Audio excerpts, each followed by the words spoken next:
What's up, everybody? You're now listening to the In Love with Horror podcast. We are your hosts. I'm AJ. And I'm Kristie. Join us for a love affair with all things horror as we explore the world of horror films, games, and everything in between. All right, y'all. Hey, look, we got another great episode for y'all as always. Of course, we got 3 trailers we're going to be talking about that dropped this week. One of them kind of takes that the tone of visiting stuff from like childhood tales or public domain type shit. We'll get into that. And then, of course, we're going to the horror news that dropped this week, including stuff about the new Godzilla series that's going to be coming to Apple TV. The Nun 2 got its rating, which is weird because it's dropping here in the next few weeks. So it's funny that it just got rated finally. And then we'll dive into, after that, our main topic, which is bad movies that we thought were good. We see that a lot with, everyone's got that one movie that they think is like underrated or like, oh man, like, most people don't like, but you're like, how you don't like this? So we'll dive into like our 5 favorite movies that is critically destroyed, but we think are, actually pretty good movies. So all that and more coming up on the In Love with Horror podcast. So stay tuned.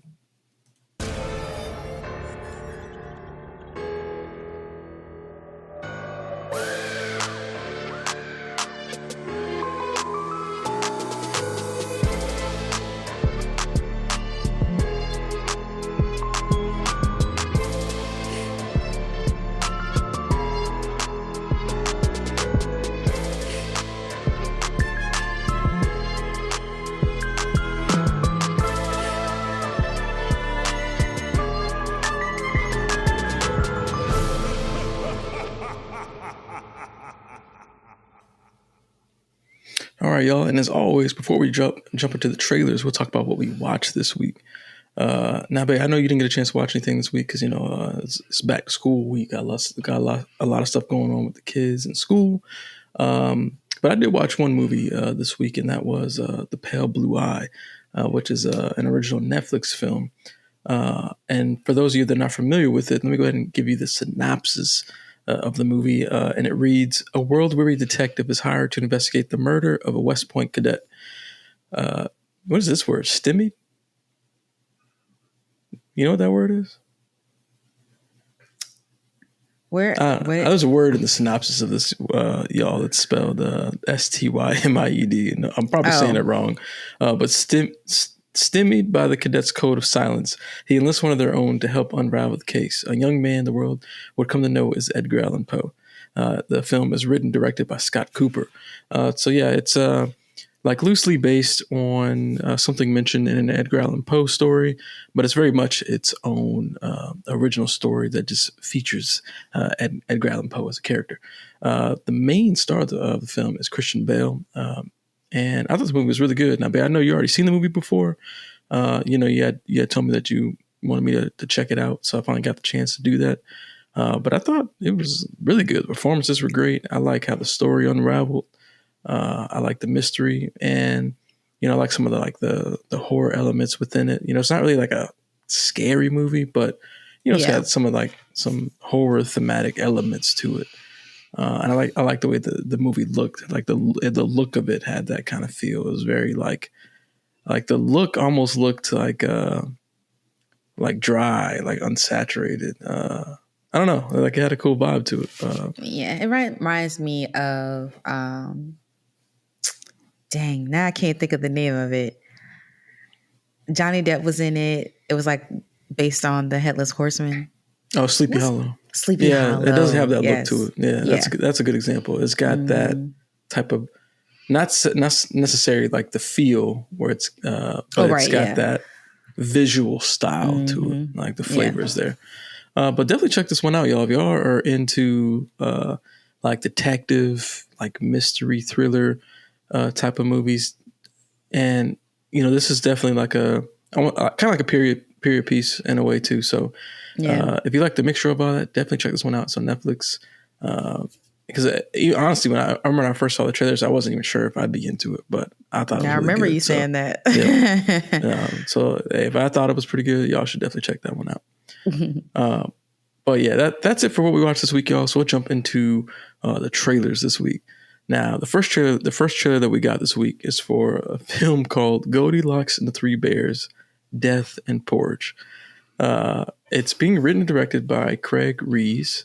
I'm not familiar with any of their work. I even took a look at their IMDb, and I wasn't familiar with the stuff on there. At least the one other film that he directed. Now, the film's synopsis reads, "Never enter someone's house without permission." And a release date has yet to be announced for the film.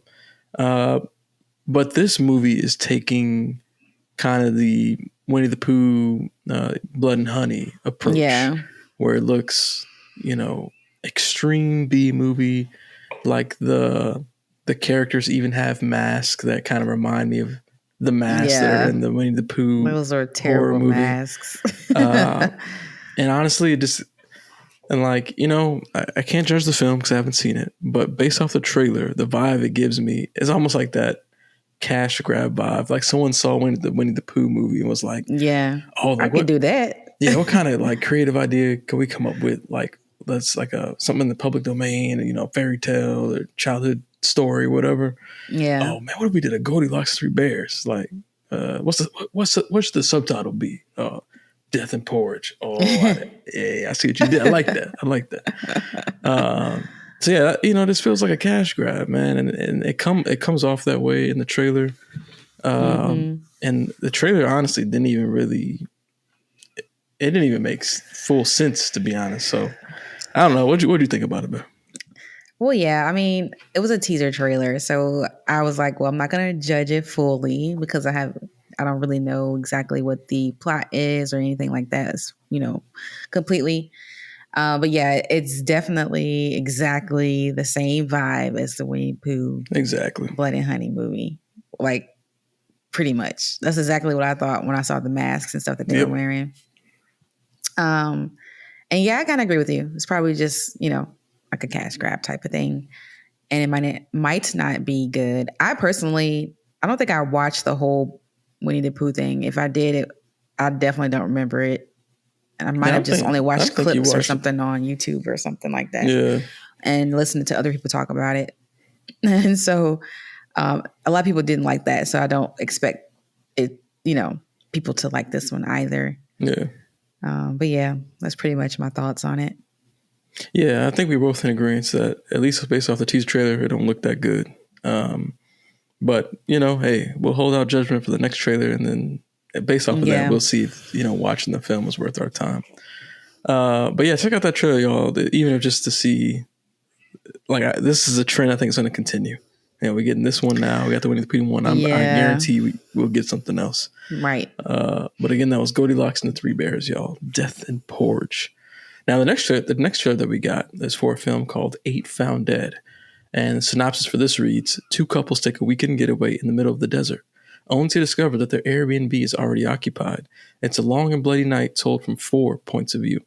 The film is being directed by Travis Green, and according to his IMDb, he's mostly worked on TV series such as Ayanla, Fix My Life, and the Netflix series Temptation Island and Haunted. It's being written by Jonathan Buchanan, who wrote for the shows Kenan and Key and Peele, and it will be available in theaters and on video on demand on September 8th. Now, this trailer I actually liked. I thought this looked interesting because I like the idea of, like them showing up to the Airbnb, because obviously, like, we see stuff in the news about, weird stuff at Airbnbs, right? People finding cameras in them, a lot of weird shit with Airbnbs.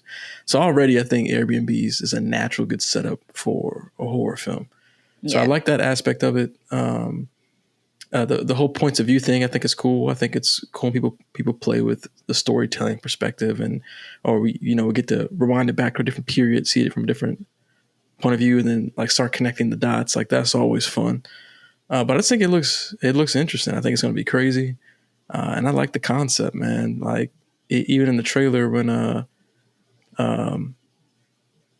like the couple being stuck in the house with this older couple, and I think I'm sure, at least for what I got from the vibe from the trailer, there's going to be this like period where they slowly start to be like, man, they're kind of weird, and the weirdness escalates until it finally explodes. I think it's going to be like a lot of fun and creepy. But what do you think about it? Yeah. It kind of seems like they're they're friends. It kind of reminded me of the beginning of The Blackening. How that's the first thing I thought too. Those two people went first, and then they weren't there when the other people came. Yep. So I thought about that. But yeah, it does seem interesting. I do like what you were talking about, all the different perspectives, and then being able to piece things together to figure out what actually is going on. And I wonder if it might be a thing where, we think one thing, but it's really like completely opposite of what we might think or whatever, which would be cool. Yep. But yeah, overall, I thought it looked pretty decent. The story does anyway. And it's funny you say that because they kind of toyed with that in the trailer, right? When the couple was like, I think the dude said, "Oh, what should we do?" And she was like, "No, maybe we should kill them." And then right. And I was like, "Oh, like this kind of, And the trailer could be hinting at something, or it just could have been a joke. But could have been either way, like we could experience something like that. Also, I thought that old lady was pretty creepy. Like when she was laughing, creepy. She was like, "Oh, are you in danger?" And then she was like, "No, just you." Like I like that. I thought that was pretty good. Yeah, they both could be dangerous because it says 8 found dead. So maybe they end up killing each other or something like that. Yeah, that's true. And they're all like got issues, and it all plays out. Yeah, I don't know. I think this one looks pretty good, y'all. So again, that's 8 Found Dead coming to theaters and video on demand on September 8th. Check out that trailer if you haven't seen that one. Now, the last trailer that we got this week for all things horror is for Chucky, and they got their new season 3 teaser trailer. So Chucky season 3 is coming in October. Of course, that's a SYFY and USA Network show. It's coming on October 4th. And so it's dropping. It looks like it's dropping on SYFY and USA Network, and then the next day on Peacock. So it looked like you got a lot of options to choose to go and watch the show. And they actually even mentioned that in the trailer. Chucky makes a joke about, man, shit, I won't be on everything. Like, watch this on whatever. But again, this is a teaser trailer. And the I guess like the tagline for the teaser trailer was Washington, D.C. is going to get chucked up. And in the trailer, we see what appears to be Chucky running for president. Now, I don't think either one of us have watched this show, right? I don't think you watched this show, right, babe? I started it. I'm on season 1 still. Oh, okay. So, I don't know if this concept tracks with the ending of season 2 because, we're not up to date on things. But in my mind, I'm looking at this like, the fuck? Like, Chucky running for president? Like, it just seems so, like, far-fetched to me. But as someone who's not into the series, not watched the series, I can't really wrap my head around what's going on. So for the trailer, for me, didn't really do anything. It's always cool to hear, Chucky, making his little fucking, remarks and all that stuff. But I guess in my mind, I'm like, how does that work in the show with him doing crazy stuff like this, running for president? Or, like I said, I don't watch the show, so I don't know if that's like a serious thing or that's something that's like in his head and he's like playing it out. I don't know, but what do you know more about it, or what were your thoughts on the trailer, bro? No, maybe I need to rewatch it because I didn't even catch the whole running for president thing. Well, he was up there, at least that's the vibe that I got. Oh, was it just press conference? That's how I was taking it. Oh, okay. I thought he was trying to run for president or something. I was more so taking it as an announcement of different things. I didn't really catch that vibe. Oh, okay. Yeah, because like the show was originally delayed, right? Because it was supposed to be coming out sooner. So I was thinking that's how they were presenting it. Like, when we're gonna be able to watch you at? Who's gonna be a part of the show this time? Da da da. So that's how I was taking it. Okay, I guess that makes more sense. Okay, I thought it was like he's running for president type thing, especially because it says like Washington D.C. is gonna get chucked up. That's what I'm thinking. Like, right? Yeah, is this dude running for president? I'm like, what the?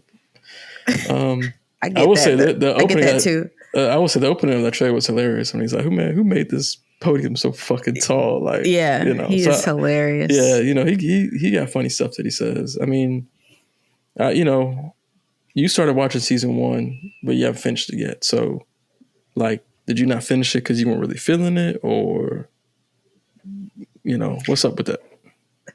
I don't know. It's just like maybe right now. I don't know how it goes on, so I need to stick it out. But like, the characters are like teenagers, and I don't know. I just don't vibe with it like that. Yeah. I just feel like it's for a different age audience, Yeah. right? I haven't watched it fully, so I don't know if it maybe switches up the vibe later on. But right now, it kind of presents itself as like a teen or like late teen age audience. Like all the kids are in high school, you know what I'm saying? So yeah, okay, I don't know. I got you. Well, y'all, if you're really into Chucky, let us know if you think we should stick it out and watch the show and catch up for season 3. Because maybe, it gets better as it goes along or whatever. But let us know what you think about that trailer in the comments. But that concludes our trailers portion of this podcast. Now we'll jump into all the good horror news that dropped this week. Now, the first one we got isn't necessarily anything new, but it's something that both Kristie and I love. Now, we saw an article that popped up over on the Dread Central website. And the article mentioned a user on Reddit. You know what subreddit he was in when he posted this? Yeah, it's in the article.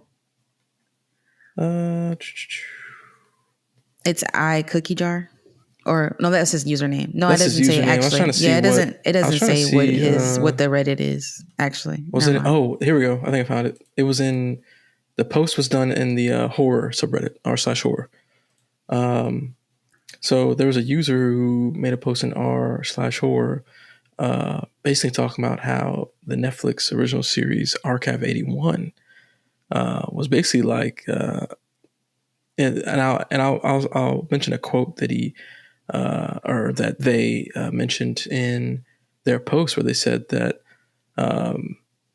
they couldn't remember the last time they had felt this shaken by a piece of fictional media. And I actually haven't gone through this whole post to see all the different comments on here. One thing I will say is that Aaron Moorhead, which is one of the brothers who do the films, like I believe like The Endless and a lot of those cool like Elder God type Cthulhu-ish horror movies. It looks like they made a comment on the post, which I thought was pretty cool because they directed one of the episodes. I thought that was dope. But anyway, we wanted to bring this up because unfortunately, Archive 81 was a show that got canceled like very quickly after season 1 dropped. And, I never dug into like why. Like, I'm not sure what happened if not enough people watched it. It seemed like it had a pretty decent fan base. But we just want to make mention of it on this podcast because we love the show. And there's been other shows that have died on other other services and stuff like that and have gotten revived. So, I mean, shit, if Archive 81 starts to get the attention that it needs to come back, and we definitely gonna mention this podcast so we could try to get that story continued because that is a really creepy show. But yeah, what did you want to like mention your thoughts on the show, Bay, and or maybe go into what it's about? Well, I did want to make note of it. That's why I added it to the list because, like you said, maybe if enough people watch it and become fans of it, they will bring it back.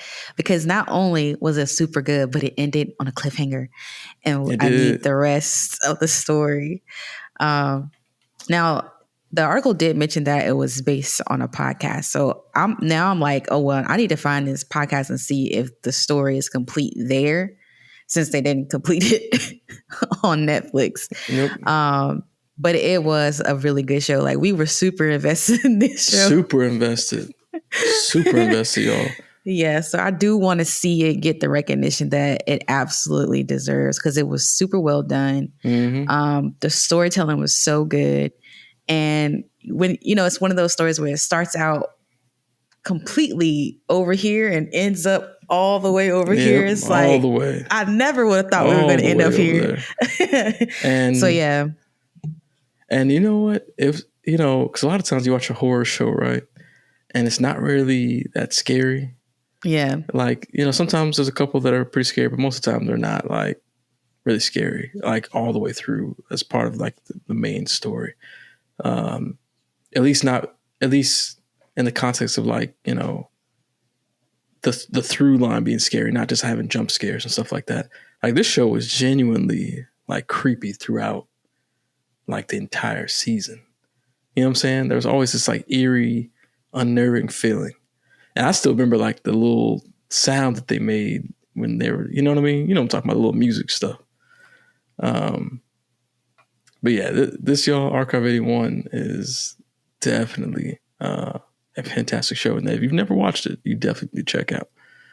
And I can dive into the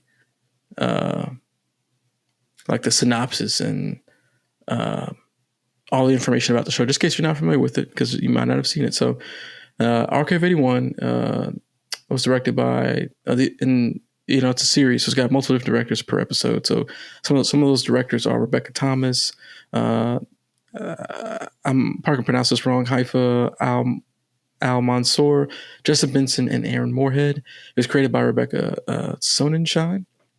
And the synopsis reads, Archive 81 follows archivist Dan Turner, who takes a job restoring a collection of damaged videotapes from 1994. Reconstructing the work of a documentary filmmaker named Melody Pendris, he is drawn into her investigation of a dangerous cult at the Visser apartment building. As the season unfolds across these two timelines, Dan slowly finds himself obsessed with uncovering what happened to Melody. When the two characters form a mysterious connection, Dan becomes convinced he can save her from the terrifying end she met 25 years ago. But yeah, y'all, Archive 81 on Netflix.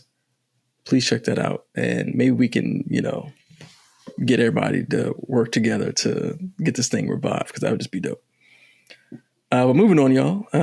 Our next piece of news that we got is actually a first look at the new Godzilla series coming over on Apple TV Plus, and that's called Monarch: Legacy of Monsters. Now, again, this is, Monarch is that, creature organization that's in in all the recent Godzilla stories. And it's a 10-episode series, and there's no release date right now. I don't even think there's even a mention of if it's 2023 or 2024 or whatever. But let me go and read you the synopsis for this new series. Following the thunderous battle between Godzilla and the Titans that leveled San Francisco and the shocking revelation that monsters are real, Monarch: Legacy of Monsters tracks two siblings following in their father's footsteps to uncover their family's connection to the secretive organization known as Monarch. Clues lead them into the world of monsters and ultimately down the rabbit hole to Army Officer Lee Shaw, taking place in the 1950s and half a century later, where Monarch is threatened by what Shaw knows. The dramatic saga, spanning 3 generations, reveals buried secrets and the ways that epic, earth-shattering events can reverberate through our lives. Now, what's cool about the Lee Shaw character, because the story mentions that it takes place across 3 generations, so from the 1950s to modern times. And now that character of Lee Shaw is being played by Kurt Russell and his son Wyatt Russell. So they're playing the same character in a young and older version, which I thought was super dope because they're real life father and son.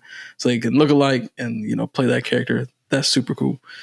Now, of course, this project is being produced by Legendary Television and Toho Company, and is being co-developed by Chris Black, who's done Severance, Star Trek Enterprise, also being co-developed by Matt Fraction. They worked on Hawkeye, and Matt Shackman, who did WandaVision, is going to be directing the first 2 episodes. Now, I mentioned that this was the first look for Monarch: Legacy of Monsters, and so they dropped a bunch of photos from the show. And one of the first photos that we see, referencing the Bloody Disgusting article, is a shot of Godzilla. And I think it's being taken from the San Francisco flashback. And you see him roaring in that picture. And then we got pictures of the characters that Kurt Russell and Wyatt Russell will be playing. So you see a picture of Wyatt Russell and a picture of Kurt Russell. And then we get a picture of the character that Anna Sawai is playing. It looks like that's the same person who's in the shot featuring Godzilla roaring. She's like looking up and seeing him roaring, and they kind of have a shot from both, the behind her, seeing Godzilla, and in front of her. I think it's cool that we're getting a series based within Godzilla. But I think for me, and this is because this was the issue that happened with the first Godzilla of this new, series from Legendary, and that was that in the first movie we got a lot of like human action, but not enough Godzilla action, and they kind of like corrected that as the more movies dropped. But to get a show that's all about Monarch, it's going to be heavily human focused. I don't know, man, because like, I guess it would just kind of suck to just have Godzilla as a background character that might just pop up here and there. But I don't know, maybe we see other monsters too, because it's dealing with Monarch, and obviously they got some secrets. So I don't know. I got to see a trailer. The images look great. I think it looks great. It looks like a very, high production value show. I think the Godzilla effects look pretty good. But see, here's the thing. Since it's a show, I'm sure making Godzilla on the screen is expensive. So I don't know. I think we got to see a trailer and then I can decide from there. But at least the images do look good. What do you think about this, man? I know you don't really care too much about the Godzilla movies like that. Nah, I don't. I liked the Godzilla movie from back in when late 90s, early 2000s. Like the worst rated one. And that's because I liked the drama. Yeah. So it's not because I wasn't watching it for Godzilla. Right. Yep. Yeah. So this news doesn't really do much for me. I didn't even know Monarch was a company. I was just thinking it was something else. Yeah. But I did read that article and it did mention there would be other monsters. So. Oh, okay. Well, that's good. Yeah. So yeah, I mean, I'm excited. I fuck with Godzilla. So, and I like the world that they've built around Godzilla, Monarch, and the Titans, the creatures. Godzilla versus Kong was super dope. I'm excited for the sequel to that film. So we'll see. We'll get a trailer and then, we'll decide from there. But definitely check out the images if you haven't seen that already. Now, the next piece of news that we got is The Nun 2 has officially been rated, and it has been rated R, y'all. So it has been rated R for violent content and some terror.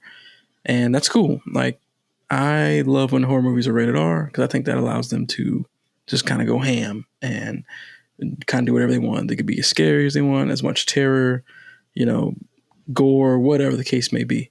Now it's funny because they mentioned in the article from Bloody Disgusting that the first Nun, was also rated R. And it's like, man, I don't even remember. I feel like the movie was just so forgettable because I don't remember shit from that movie, really. I feel like I only watched like once, and there was no reason. There's no reason to like watch it again. There was nothing special about it to me. Is that the one where the priest was hanging out upside down outside of the building? I don't know. I can't really remember it either. I don't know. That's the thing. I don't even remember. I'm trying to place it. Honestly, I can't really place it. Yeah, because it was very like, I don't know. It was very like cookie cutter. Like even the scares weren't. I don't know. It's the same type of scares you see in the Nun 2 trailer. I gotta watch it again. Hey, now it is. It's like I like those scares. It's a very like that magazine one, for example, is very. Okay, well that one wasn't that good, but the previous ones I thought were pretty decent. In the trailer for Nun 2? Yeah. Oh, okay. I don't know. I don't know. It seems like they're kind of replant a lot of stuff from like the first movie, what we see in other films. Like there's that one image of her surrounded by nuns. I think that was something that happened in the first movie too. I think it was. Yeah. So I mean, I don't know. Like I just don't feel like the creative. And now maybe they're saving the best stuff for the film and not the trailer, but at least based off the trailer, might be, yeah. You know, a lot of creativity going into the scares. Now for the Nun 2, y'all, the plot synopsis reads: 1956 France, a priest is murdered and evil is spreading. The nun follows Sister Irene as she once again comes face to face with the demonic force of Valak, the demon nun. And it's being directed by Michael Chavez, and it's coming to theaters September 8th, y'all. Now, I think we're still going to go to theaters, check this out. Because I mean, at the end of the day, we are fans of the Conjuring universe, but yeah, it's cool that it's rated R, but that don't mean it's going to be good. But at least we can expect potentially some scary ass shit in the movie. But I don't know. Did you want to add anything to this news article? No, I agree with what you said. Yeah. All right, y'all. Moving on to the next story, we got an announcement of a new American Horror Story Halloween series. So this one is based off of the American Horror Stories series that's on Hulu. And this one is being called, let me pull it up so I get the right title here, American Horror Stories 4-episode Huluween event. And of course, it's going to be dropping on Thursday, October 26th, exclusively on Hulu. Now, the American Horror Stories series, of course, is like a anthology series. This would be is it their third season? I have actually never watched this, so I'm not sure. I think it's their third season. I think they have two other seasons of this. But basically, like, each episode is a self-contained story. So it's not like your typical American Horror Story where the whole season is one complete story. This is very much like the vein like a Twilight Zone, like that type of stuff, where it's every episode is its own contained story. I haven't watched that series, so I can't comment on how good it is. But either way, I think it's cool when these streaming services do a lot of special stuff in, the month of October, where we're dropping a lot of horror content.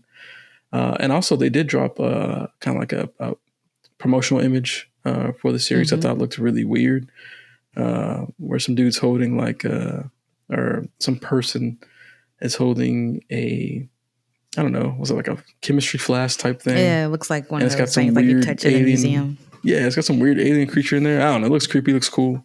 Yeah. And that's cool. Hey, just more content to go and watch on the month of October. Did you have anything you wanted to add to this? No, I don't really watch. It's funny because I saw a Reddit post earlier. There was like, when did you stop watching American Horror Story? There was so many people talking about, what particular season it was, or what episode turned them off from the series or whatever.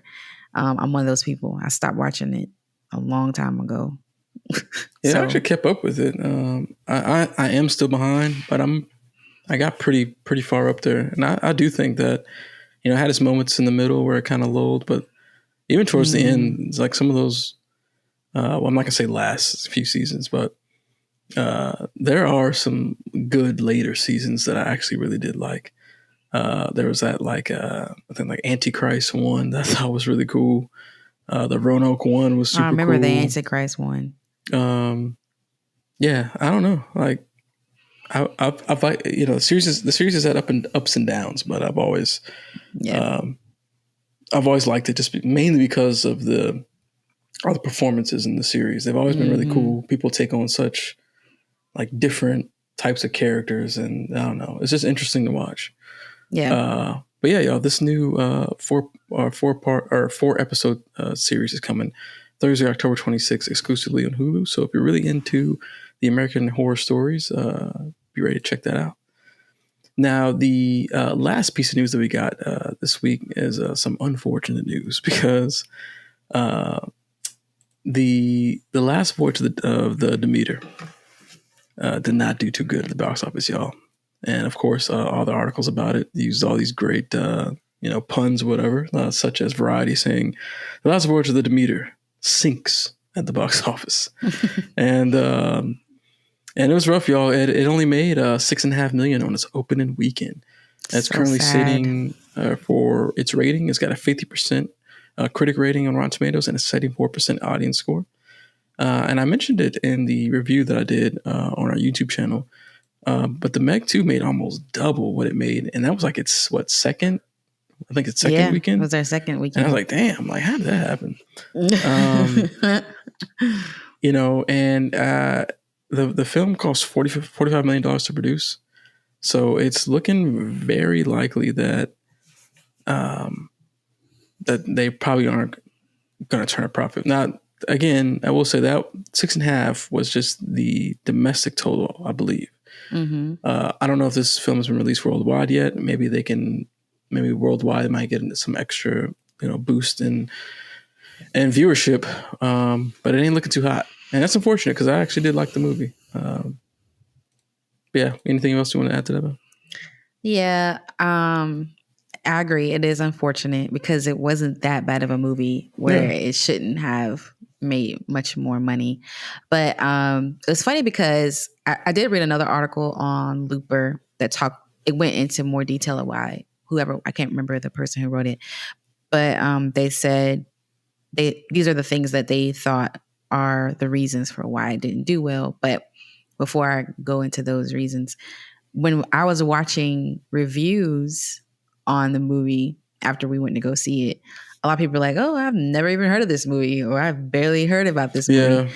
And so even in some of the Facebook groups that I'm in that are horror related, people didn't even know about the movie. And so the Looper article does mention how they felt like bad marketing is what hindered the success of this movie. That also, when it was released, which is like right behind a bunch of larger films, and then alongside with another horror movie that is kind of doing really well right now, which is Talk to Me or whatever. And then another reason that was on the article was that people really aren't into fantasy horror, which this movie is pretty much a fantasy horror film. And then because of the title of it, it doesn't say anything about Dracula in the title. Right. And so people don't initially know. I mean, I didn't know anything about the book or, this chapter from the book or whatever, or what the Demeter was until, we watched a trailer about it. Yeah. So because the Dracula name isn't really like in there in the front, a lot of people don't even know it's about Dracula. And so there was just a couple of reasons that they listed as the reason why this movie didn't do well. And I kind of agree with most of those reasons. So it is unfortunate. Mm-hmm. I wish it did do better, but maybe more people will talk about it, and maybe people will, start to go see it, this weekend or next weekend, hopefully, because it does deserve. Someone even asked, "Oh, I'm just gonna wait for it to come out." I was like, I definitely think you should watch it on the big screen, just from like the setting, like the water, the score, like those are really beautiful things, and I think watching them in the theater makes them even better and impactful. But yeah, it's pretty sad. Yeah, it really is. And that's crazy. But yeah, I think they hit the nail on the head for a lot of reasons of why.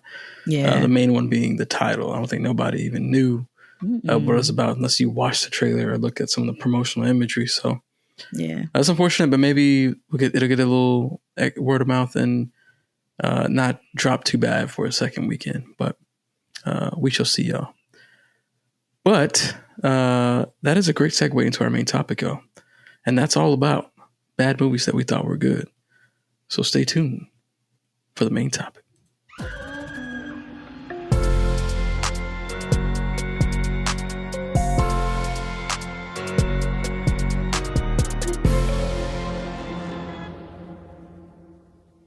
All right, y'all. So again, our main topic is bad movies that we thought were good, man. And the Last Voyage of the Demeter really is a great, current example of a movie that, it's not as bad as some of these that we have on our list. But, no. There's some that's way worse, but it's got a lesser critic rating, but we thought it was pretty decent. But so what we ended up doing, y'all, was we picked 5 movies, between two of us combined, so 5 total, that we both enjoy, that we both like, that we thought were really good, that for the most part have both bad critic and audience ratings. Because sometimes you'll see films that got bad critic ratings, but the audience is like, what? Like, this one was hard. Right. But yeah, so we'll walk through each of those movies one by one. And as we're going through, make sure y'all, comment below and let us know how you liked each one of these movies. And then, of course, let us know which bad movies that you like and think are either underrated or really good or whatever. Now, the first one that we got is As Above, So Below from 2014. Now, this film, for the Rotten Tomato score, it's got a 28% critic rating and a 40% audience rating. Pretty bad. Yeah. Now, for each film, we will read y'all the synopsis and let you know who was directed by. Now, for As Above, So Below, the synopsis reads: archaeologist Scarlett Marlowe has devoted her whole life to finding one of history's greatest treasures, Flamel's Philosopher's Stone. According to legend, the artifact can grant eternal life and turn any metal into gold. When she learns that the stone is hidden underground in the catacombs of Paris, she assembles a crew to guide and document her historic mission. As they begin their descent, the team members have no way of knowing that they are entering their own personal hell. It was written and directed by John Eric Dowdle. And now I know you really like this movie, Bay, a lot, so I'll let you kind of take point and give your thoughts about it. Yeah. So it's funny because when I went to go search this movie on Rotten Tomatoes, I was like, oh, I was just kind of like pulling up movies randomly that I know we both liked or whatever. And some people I've heard have said they didn't like it. So that was one of the ones that came to my mind. But I wasn't thinking the score was going to be this bad. I was like, how? Because this is a really good movie.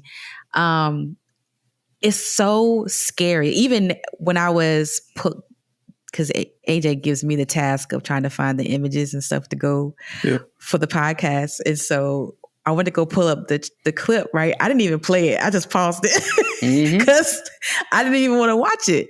That was a scary movie. Like, it was scary. It was creepy.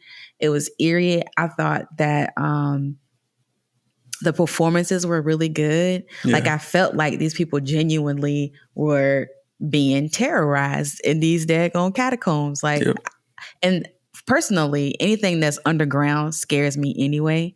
So I think the setting also played a part into that. And then the background information about like going through the different, levels of hell and what all the different things mean. Like, okay, for example, I really like that movie. Dang, I always forget stuff when I'm ready to talk about it. But anyways, I like puzzles that have to do with history. And this one kind of falls into that category. You talking about like National Treasure or something? No, it's not National Treasure. It's got the other guy in there where he went to where the Pope is. Da Vinci Code. Da Vinci Code, yes. I like stuff like that. But this obviously is like that, but scary. Anyways, I thought this was a really good movie. But I thought you liked it too. Yeah, I did. I liked it. Oh, okay. Yeah, no, I gave it to you because I know, there's ones you really liked a lot. Oh, yeah. But no, I actually really liked it too. And for those of you that don't know, it is a found footage film. Yes, it is found footage. And I think it was a really well done found footage. And kind of like what you were saying, I think one thing that helps found footage work really good is if the performances are believable and makes it feel real. And they did a good job in this film. Yeah. Like, people genuinely felt scared and terrified. They did. It was so good. I really liked this movie because I thought the concept was cool. And them going through the stages of hell and the different things they were seeing that was related to their own experiences. And then we won't dive into, too many spoilers. So I won't talk about the ending or anything, but crazy in detail, but it is weird. It's a very interesting ending. So I was shocked too, just like you, to see that lower rating, because I walked away from that movie thinking like, oh, this is actually pretty good. I think I've watched it a couple times after the fact. Yeah, I think there's some. That was a good one. Some genuinely creepy scares in that movie for sure. But that's what we think about As Above, So Below, y'all. So drop down in the comments and let us know what y'all think about that film, and if you're siding with us or siding with the critics. Now, moving on, the next film is one of my favorite movies, and god damn, I did not know the rating was that bad. And that is Darkness Falls from 2003, y'all. I think this movie is so dope. Now, this film, the rating Rotten Tomatoes, 9% critic score, and 34% audience. And I'm gonna be honest with y'all, I don't understand that. Like, I think I'm genuinely like. I mean, I knew it would be kind of bad, but I don't think it deserved that level. But anyway, now maybe you're not familiar with Darkness Falls, so let me read you the synopsis. The synopsis reads: In Maine, the residents of Darkness Falls are all aware of the legend of Matilda Dixon, an old woman who was tragically murdered by a mob in the 1800s because the townspeople thought she was killing children. Now, Darkness Falls has to contend with Matilda's supernatural wrath. Childhood friends Kyle and Caitlin return home to uncover the truth behind the legend after Caitlin's little brother has recurring nightmares about Matilda. This film was directed by Jonathan Liebsman. And man, I tell you right now, I love this movie. Like, you know, everyone's got that film, which is kind of what we base this main topic off of, that they just truly believe is like super underrated. And for me, that's this movie. You know, it came out in the early 2000s, so it's definitely got that early 2000s vibe. It does. So, you know, you rewatch it, you can feel some of that early 2000s vibe, but I don't know, like, and maybe I might just have some nostalgia glasses on. I don't know, but for me, this film still works. I think you got nostalgia glasses on. I think the scary parts were good. Yeah, but like the main, what's his name? Kyle? What's his name? Kyle? Yeah, that's me. Yeah, I feel like his performance could be sometimes cheesy, a little cheesy. Yeah.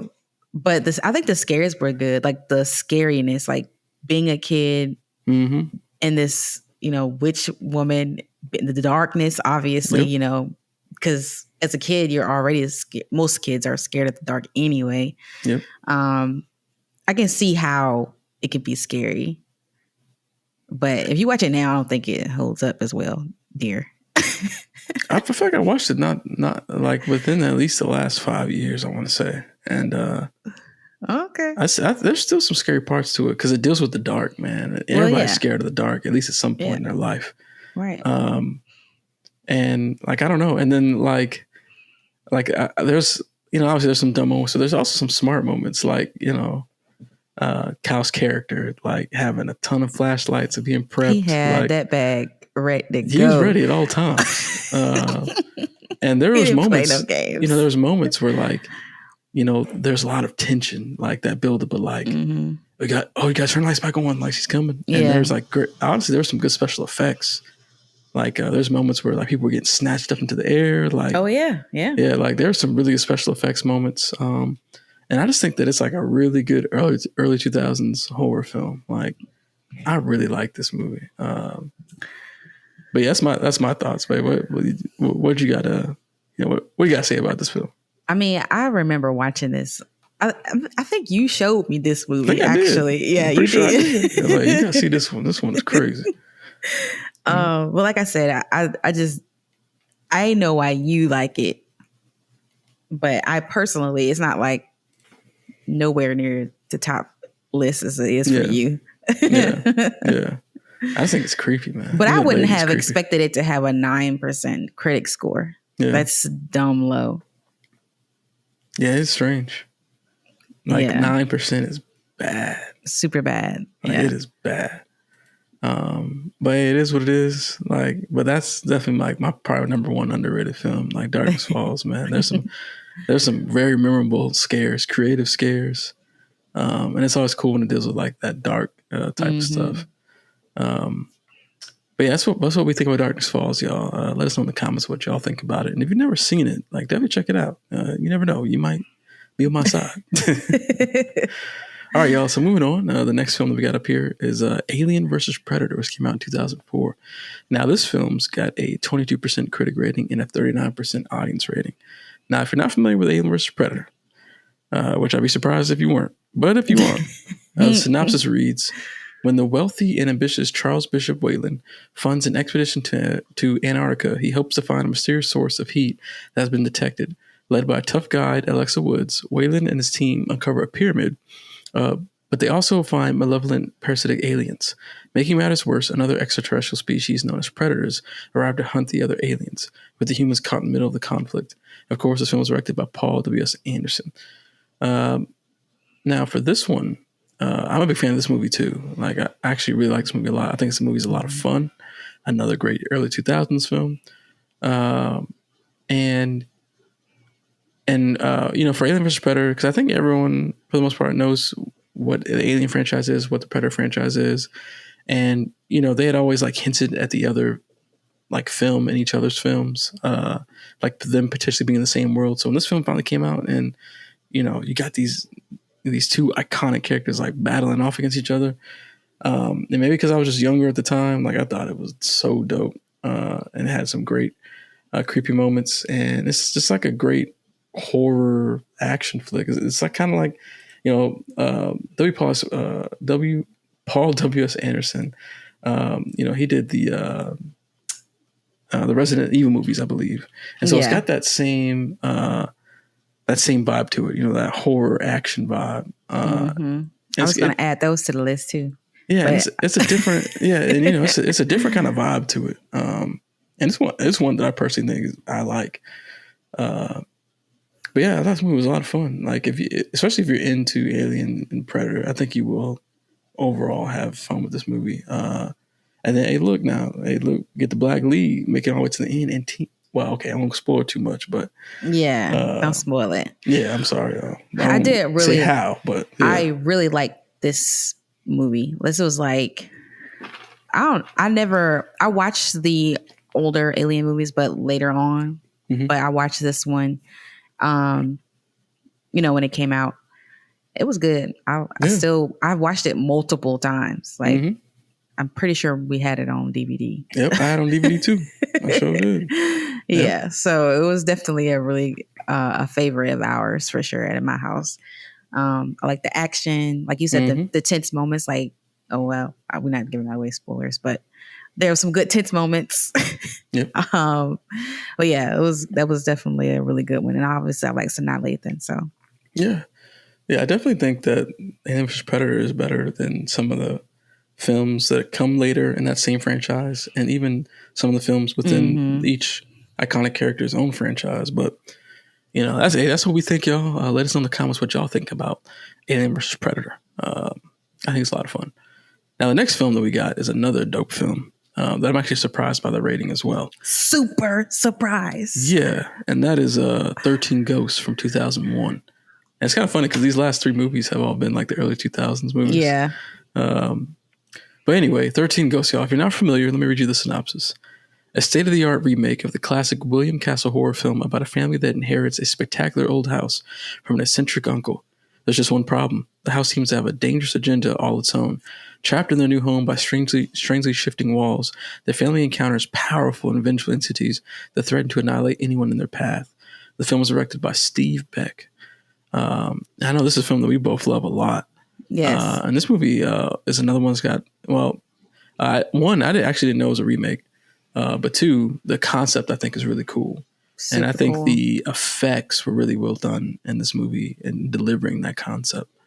And it was super creepy, super scary. That in the title there, you see the name 13 Ghosts. So you get to see these different ghost entities, and some of them are scary as hell. The one that scared me the most was the jackal. I think the jackal got everybody. Shit out of me. That motherfucker was scary.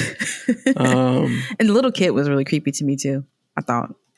You talking about the bow and arrow one? Yeah. Oh, okay, yeah. And yeah, the one big black dude. I forgot what his name was. The hammer, right? Was it the something hammer? Like that? Something like that. I can't remember, but y'all, I'm saying right now that jackal scared me when this came out. I'm trying to remember. Yeah, so it came out 2001. So I probably saw it when I was like maybe 10 or 11 or something like that. Yeah. I mean, that dude, I lost sleep over that jackal. I'm gonna tell you that right now. Yeah, he was super scary looking. Yeah. But yeah, I'm honestly surprised. I think the audience rating kind of makes sense, 49%. I thought it might be slightly higher. 18% critic though. I mean, the movie's not perfect, but I feel like it's a good story. Like I feel like it's a fun movie. It's a good story, and I feel like the scares are effective. I don't know. Maybe it's the comedy. Maybe that's what throws people off. I don't know. But I like Matthew Lillard, and I really like Rod Diggett. So I don't know. I personally really like this movie. And I don't know if you've been following the news, but we're supposed to be getting a series. Really?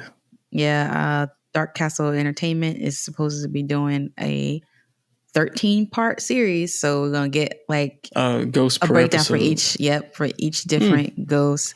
And it should draw, the backstories from the original film. So yeah. Shit. Well, that's got potential to be cool then. Yeah, it definitely got potential. So it's funny because when people start talking about this, like everybody was like super excited. So I'm surprised that the ratings on this movie are so low. Yeah. Since so many people actually love this movie. I don't know. But anyways, I was surprised by the rating. Yeah, I'm surprised too, because this is a fun one, y'all. If you haven't seen this movie, check it out, because it is a cool concept. And there are some pretty intense moments that are like pretty scary. And the effects were really, really good too. Yeah, they were. Like all the ghosts look pretty good, and there's some kills in this movie that look they're gruesome. There's even some attacks that are gruesome. Yep. Just wait till the jackal come out, y'all. That shit ain't and it had a good twist. I don't know why nobody don't like this. Why they ain't like this movie? It was a good. Yeah. We won't spoil the ending, y'all, but it was interesting. Yes, for sure. But yeah, 13 Ghosts from 2001. Make sure y'all check that one out if you've never seen it. But if you have seen it, let us know in the comments what y'all think about it. Now, the last one we got on this list is another one that I was like super shocked critic-wise. I think the audience one is pretty good. But critic-wise, I was like, whoa. It's another Anderson movie. I was not expecting that. And I'm looking here, and did you get the right film? The date's wrong on this one. No, I'm not even looking at it anymore. Hold on, y'all. We got to make sure that the date is right on this. Okay, no, you just put the wrong date on there. Okay, the score is correct, but you had the wrong date on here. Okay. Yeah, because I was like, wait a second, that ain't right. No, it's not right. Yeah. Don't say it. Why are you putting my business in the street? Okay. Anyway, y'all. So the next one that we got is Event Horizon. Now, Event Horizon came out in 1997. It is a sci-fi horror film, and the rating has got a 33% critic score and a 61% audience score. That critic score is surprising because I actually never looked up the rating for this before, or actually for any of these, I don't think. But I always feel like the Event Horizon was always like respected, at least, and the people I talked to about this movie. It's like a good movie. So to see the critic score so low, I was like, wow, I'm actually shocked. But anyway, y'all, just in case you don't know what Event Horizon is, let me read you the synopsis. When the Event Horizon, a spacecraft that vanished years earlier, suddenly reappears, a team is dispatched to investigate the ship. Accompanied by the Event Horizon's creator, William Ware, the crew of the Lewis and Clark, led by Captain Miller, begins to explore the seemingly abandoned vessel. However, it soon becomes evident that something sinister resides in its corridors, and that the horrors that befell the Event Horizon's previous journey are still present.